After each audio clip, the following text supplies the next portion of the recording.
Cruise news time. And well, this is huge. Can we call it huge? We have a cruise company out there signing a deal, inking a deal with STARLINK Internet, and they're going to give the internet to their passengers for free. Well, included, but you know what I mean, for free. Also, I've done the tally. I've done the accounting on my statement from the NCL Breakaway, and well, I'm shocked at how much money I spent on some things. One line item in particular may be of interest. How much money do you think I spent on a 7-day cruise at the Starbucks? How much Starbucks money did I spend on the NCL Breakaway? Plus, I'm going to tell you some other things. But yeah, if you want to fathom a guess at that, you can pop it into the comments. Cruise news and my views. Let's talk about it.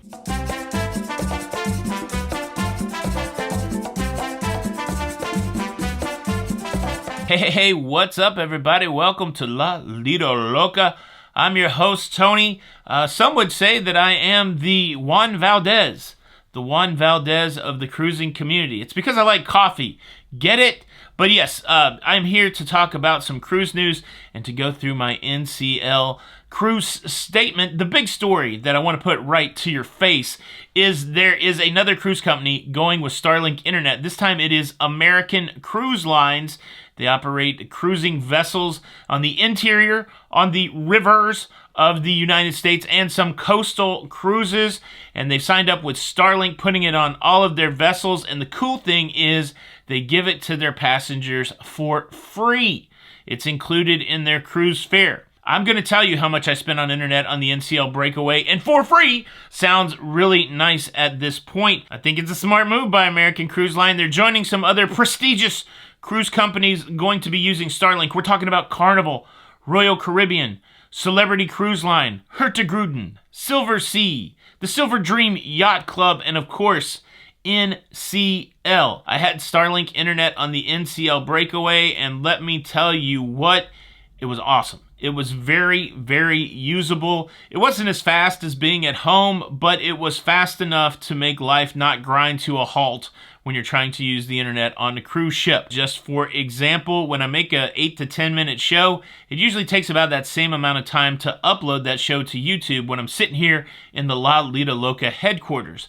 Sometimes on cruise ships, though, that have slow internet, that same 8 to 10 minute process could take 4 or 5 hours, sometimes overnight, just to get the show up to YouTube. It makes it a challenge. It makes it a challenge for somebody that is trying to work from the cruise ship. Well, this was not the case on the NCL Breakaway, and this is why I'm calling STARLINK a game changer. When I was on the NCL Breakaway last week, the process that would normally take 8 to 10 minutes at home was only taking about 20 to 25 minutes on the cruise ship. So that's very doable. If you have, anytime you can get your show uploaded within a half hour, that means I can stay in the normal cadence of getting up and making stuff topically during the daytime. It was great, but it came at a hefty cost. Norwegian Cruise Line, unlike American Cruise Line, they are charging for their service. And it makes me want to talk a little bit about the money that I spent on the NCL Breakaway. There's two charges that really kind of blew my mind. Again, we'll go through all of them. But first, let me quickly invite you to subscribe. If you like staying up to date with everything that's going on in cruising, please consider subscribing with the notification bell on. That way you don't miss out on any of these episodes. Thank you in advance. How much did I spend on the NCL Breakaway? So I've got 6 charges for you here. And I'll put them up on the screen, and then you guys can guess what they are. Okay, the first charge, $2.66. Charge number 2, $43.20. These are cumulative totals. I tallied them up using a calculator. Charge number 3, $90.80. Charge number 4, $14.94. Charge number 5, $38.04. And charge number 6, $453.82. I'll give you a second to ponder what those are before I tell you what those are. I just want to say this real quick. When I was perusing my statement for Norwegian Cruise Line, I did not get a refund of the port fees for Harvest Key. We missed a port on the cruise because of the wind. We could not get the cruise ship in there, and so we had to skip a port. We had another sea day, and what I've noticed on other lines is when you miss a port, you are automatically refunded your port fees. I did not get that. I have talked to some other people that said they were automatically refunded the port fees, but I did not get that. And then I've also talked to other people that said they had to go to guest services to get a refund of their port fees. I think it was like $10, and I just could not imagine toward the end of the cruise standing in some customer service line for something that I feel like should probably be automatically refunded because we did not get the benefit of going to the port. But it wasn't on my statement either. So I guess I lost out on $10 by not going to guest services.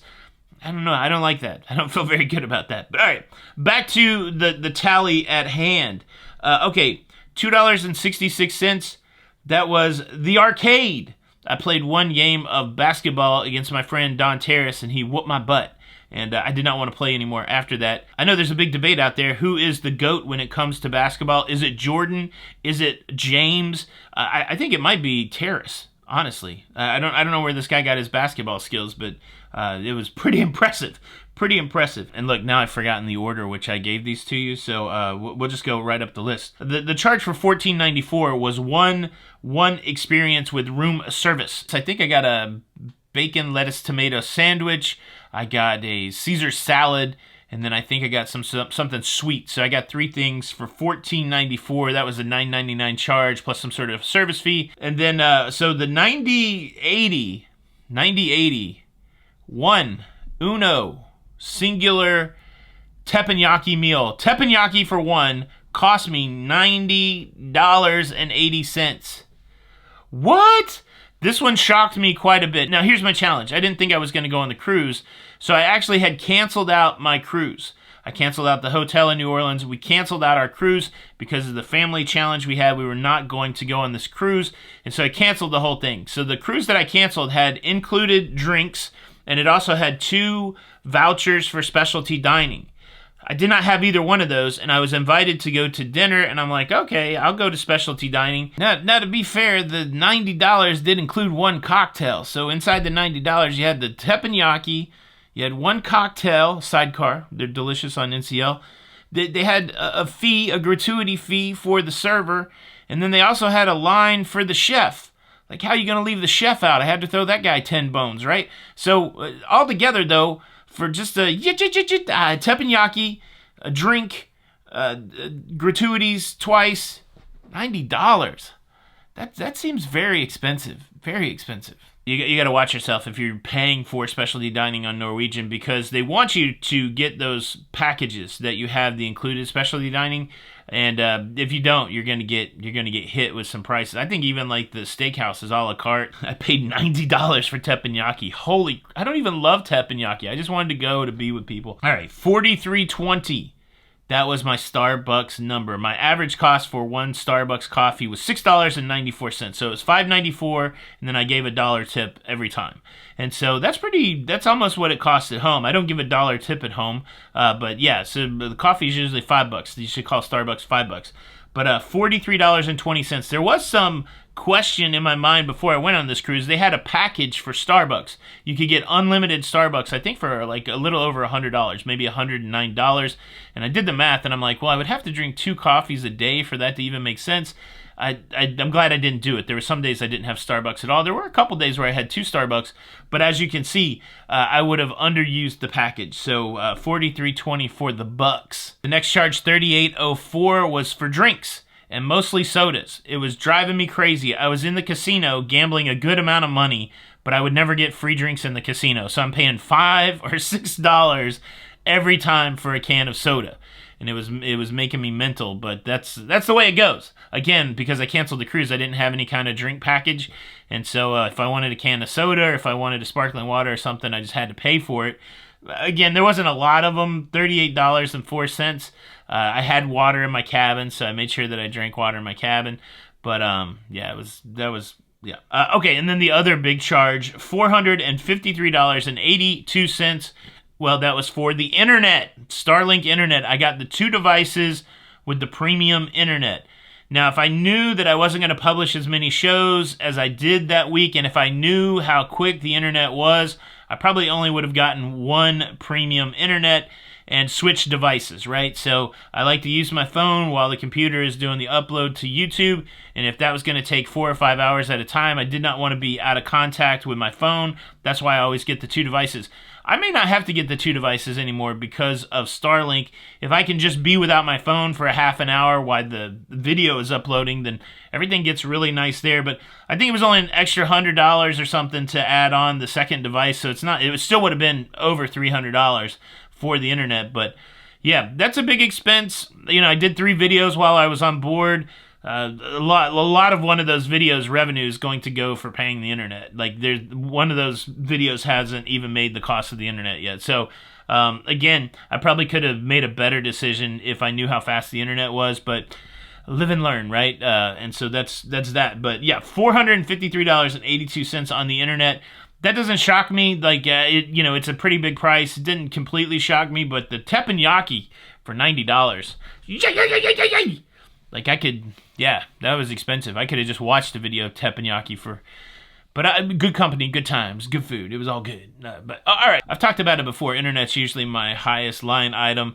The one excursion I had booked got canceled, and I didn't spend anything on photographs. I didn't buy any jewelry, any souvenirs, anything like that. What is your one big cruise expense? What do you spend the most money on? Leave a comment below. Thank you so much for checking out the show today. I sure hope you enjoyed it. Happy weekend, everybody. Tony for La Lida Loca. Watch this video next, and until the next time, we'll see you on the Lido. I gotta go. Bye.